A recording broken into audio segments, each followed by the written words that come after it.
तो चलिए बेटे, आज इस वीडियो में ना हम कैपेसिटर की प्रॉब्लम नंबर 2 को सॉल्व करने जा रहे हैं। बेटे क्वेश्चन आया हमारे पास एक सिलेंड्रिकल कैपेसिटर दिया है और इस सिस्टम की हमें कैपेसिटेंस बतानी है। अब अगेन कैपेसिटर हम यूज करते हैं to store the electrical energy. बेटे आप समझो यहाँ पे मैंने क्या करना है ना, चार्ज क्यू को यहां से उठा के बेटे पहले तो मैं अंदर ले गया। अगर यहाँ पे अंदर चार्ज चढ़ा है, मान लो ये प्लस क्यू चार्ज आ गया, पीछे बचेगा net negative charge minus Q. अब बेटे आप चीजों को थोड़े ध्यान से समझना। अगर देखा जाए आपने क्यू चार्ज चढ़ा दिया, ये सारा का सारा ना चार्ज, पहली बात आपको ये समझ आना चाहिए कि जो कैपेसिटेंस है वो चार्ज या पोटेंशियल डिफरेंस पे डिपेंड नहीं करती। तो आप इस चीज को हमेशा ख्याल में रखिए। और ये जो सिलेंडर है ना, ये कंडक्टिंग सिलेंडर होने चाहिए। कंडक्टिंग क्यों, वो आप जानते हैं। ये पहली बात, तो सिलेंडर कंडक्टर होने चाहिए। अब देखो बेटे, यहां से फील्ड चलेगी बाहर, इस बड़े सिलेंडर पे टर्मिनेट हो जाएगी, अंदर से चलकर बड़े पे टर्मिनेट होगी कि नहीं होगी। अब जो एनर्जी है ना, वो गिवन स्पेस में कन्फाइंड हो चुकी है। सवाल आया कैपेसिटेंस निकालनी है। आप एक चीज समझो बेटे, मान लो डेल्टा वी से पोटेंशियल डिफरेंस बढ़ गया, अंदर वाले को नाम ए दे दो, बाहर वाले को नाम बी दे दो। जो चार्ज लगा इसके लिए वो क्यू था। अगेन कैपेसिटेंस क्या आएगी, Q divided by delta we. मैं दोबारा सारी बातें रिपीट कर रहा हूं। डेल्टा वी का मतलब है जहां पर लायो माइनस जहां से लायो उनके बीच का पोटेंशियल का डिफरेंस। चलो ये निकालना हम जानते हैं, ये कैसे निकाला जा सकता है। देखो बेटे, डीवी आ गया हमारे पास minus E dot D R. ये तो अब सभी जान चुके हैं, अगर सभी ने पिछला वीडियो देखा तो ये तो जान गए होंगे। अब मेन मुद्दा है इलेक्ट्रिक फील्ड का। बेटे आप एक चीज समझो, अगर चार्ज पे डिपेंड ही नहीं करेगा, अपनी सहूलियत के लिए ना मैं मान लेता हूं पहली चीज की दोनों ही कैपेसिटर, ये दोनों ही सिलेंडर इनफाइनाइट लेंथ के हैं। दूसरी चीज मैं मान रहा हूं, मुझे पता है ये सरफेस पे चार्ज आएगा, मुझे पता है, लेकिन फिर भी क्योंकि वो डिपेंड तो करेगा नहीं, मैं ना यहाँ पे charge per unit length lambda ले लेता हूं। अब बात समझ रहे हो ना। और यहां पे बेटे एक चीज समझना, अगर मैं electric field as a function of R की बात करूं ना आपसे, for a lesser than R lesser than equals to B, जो फील्ड आएगी समझना, बाहर वाले सिलेंडर के चलते अंदर तो जीरो आनी चाहिए। ये हम बाय इलेक्ट्रोस्टैटिक्स सारी की सारी डेरिवेशन हमने गॉस लॉ बनाकर की थी, आपको याद होगा, आपने कर रखी होंगी।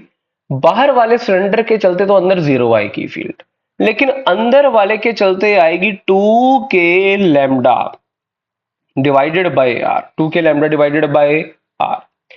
अब बेटे यहां पे अगर ये मेरे पास फील्ड आई है ना, मेरे लिए पोटेंशियल डिफरेंस लिखना बड़ी बात नहीं। और कौन मुझे बताएगा, बेटे आप खुद समझ के देखो, अंदर वाली तरफ यानी कि ए के ऊपर ना पोटेंशियल ज्यादा होना चाहिए, बी पे कम होना चाहिए, क्योंकि फील्ड की डायरेक्शन में पोटेंशियल बेटे घटता है। तो डीवी को मैं लिख रहा हूं, देखो बेटे, minus E dot D are. यहां पे मैं लिख रहा हूं, देखना, ई की जगह मैं लिख रहा हूं 2k lambda by are. D R के साथ इंटीग्रेशन कहां कर रहा हूं, कहां से कहां तक चलूंगा समझना।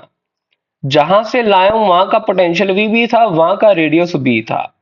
जहां पे लाया हूं उसका पोटेंशियल वी ए आ गया, जिस पॉइंट पे लाया हूं उसकी दूरी रेडियस ए थी। ये मेरे पास आया बेटे V A minus V B, this is equal to 2k lambda. 1/r की इंटीग्रेशन नेचुरल लॉग आएगी, क्योंकि आगे नेगेटिव साइन है, मैं लिमिट इंटरचेंज कर दूंगा, ये बनेगा नेचुरल लॉग बी बाई ए। ये तो बेटे पोटेंशियल डिफरेंस आ गया। अब बेटे ये जो कैपेसिटेंस आई है ना, ये आप समझना, ये आती Q divided by delta we. अब Q जो है ना माइंडेड, Q को मेरे को लिखना चाहिए Q should be equal to lambda by L. अरे हाँ या ना बेटे, खुद सोच के देखो। ओहो, थोड़ी उल्टा लिख दिया हमने। Q by L should be lambda आता बेटे, Q को मैं लिख देता हूं यहाँ पे लैम्डा इंटू एल। अब ये जो टर्म आई है, ये मैं लिख रहा हूं lambda L divided by delta V, का मतलब आ गया 2k lambda natural log B by A. Lambda से बेटे लैम्डा की मौज होगी। ये मेरे पास आई है कैपेसिटेंस। देखो बेटे, क्योंकि इनफाइनाइट सिलेंडर दिए हैं ना, तो लेंथ बताना सही नहीं रहेगा। इस ऐसे केसेस में जानबूझ के आपको पूछेगा कैपेसिटेंस पर यूनिट लेंथ, जो कि इस क्वेश्चन में पूछी भी है। तो ये रिजल्ट पता है कितना आएगा बेटे, देखना।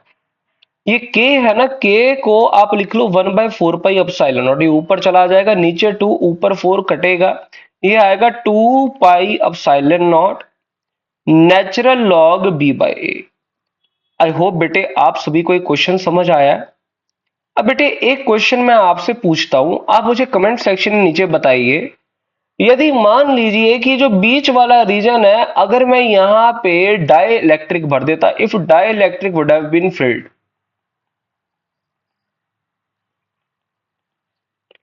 तो पूरी इक्वेशन में क्या चेंज आता? तो पूरी इक्वेशन में क्या चेंज आता? और अगर मान लीजिए मुझे इसी को एडवांस करना है, तो मैं क्या करूंगा, दो डाइलेक्ट्रिक डाल दूंगा, जैसे हमने पिछला क्वेश्चन किया। आई होप बेटे आप सभी को ये क्वेश्चन समझ आया है। अगर इसमें आपको कोई भी डाउट हो तो प्लीज नीचे दे कमेंट सेक्शन में जरूर पूछिए। Thanks for watching.